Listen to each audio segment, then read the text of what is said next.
ঈদের পরে আবারও চড়া নিত্যপণ্যের বাজার।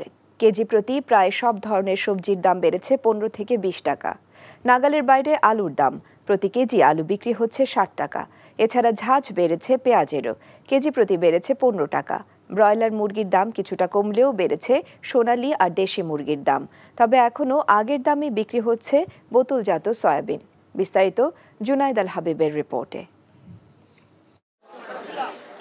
পর্যাপ্ত সরবরাহ থাকার পরেও বেড়েই চলছে নিত্যপণ্যের দাম। ঈদের আগে যেখানে আলু বিক্রি হয়েছে 40 থেকে 45 টাকা, এখন সে আলু কিনতে ক্রেতাদের গুনতে হচ্ছে 55 থেকে 60 টাকা। কেজি প্রতি 15 টাকা বেড়ে পেঁয়াজ বিক্রি হচ্ছে 70 টাকা। মানভেদে প্রতি কেজিতে 20 থেকে 30 টাকা বেড়েছে আদা রসুনের দাম। ব্রয়লার মুরগির দাম কিছুটা কমলেও কেজি প্রতি 30 থেকে 40 টাকা বেড়েছে দেশি ও সোনালী মুরগির দাম।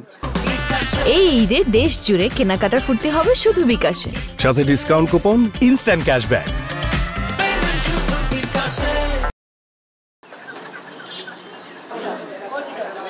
চড়া সবজির বাজারও। চলতি মাসের শুরুতে বেগুন বিক্রি হয়েছে 30 থেকে 40 টাকা।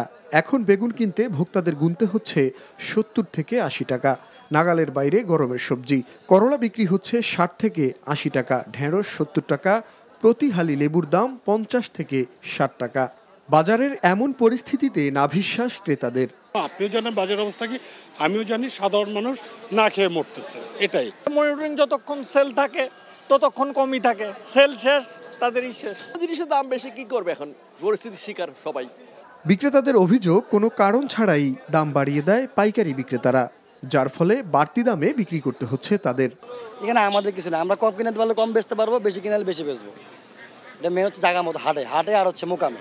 বলেন আগে ঈদের আগে 250, এর একটু দাম একটু কমছে, সোনালি রেট বাড়ছে, দেশিরও রেট বাড়ছে। ওদের মধ্যে দাম কম ছিল, অনেক ডাবল হয়ে গেছে, সবকিছু দাম একটু বাড়তে ঠিক আছে, ওটা থেকে দাম অত। এদিকে তেলের দাম বৃদ্ধির প্রভাব পড়েনি বাজারে। আগের দামই বিক্রি হচ্ছে সয়াবিন। এছাড়া চাল, ডাল সহ অন্যান্য পণ্য বিক্রি হচ্ছে পূর্বের চড়া দামই। জুনাইদ আল হাবিব, এনটিভি নিউজ, ঢাকা। এই ঈদে দেশ জুড়ে কেনাকাটার ফুর্তি হবে শুধু বিকাশে, সাথে ডিসকাউন্ট কুপন, ইনস্ট্যান্ট ক্যাশব্যাক।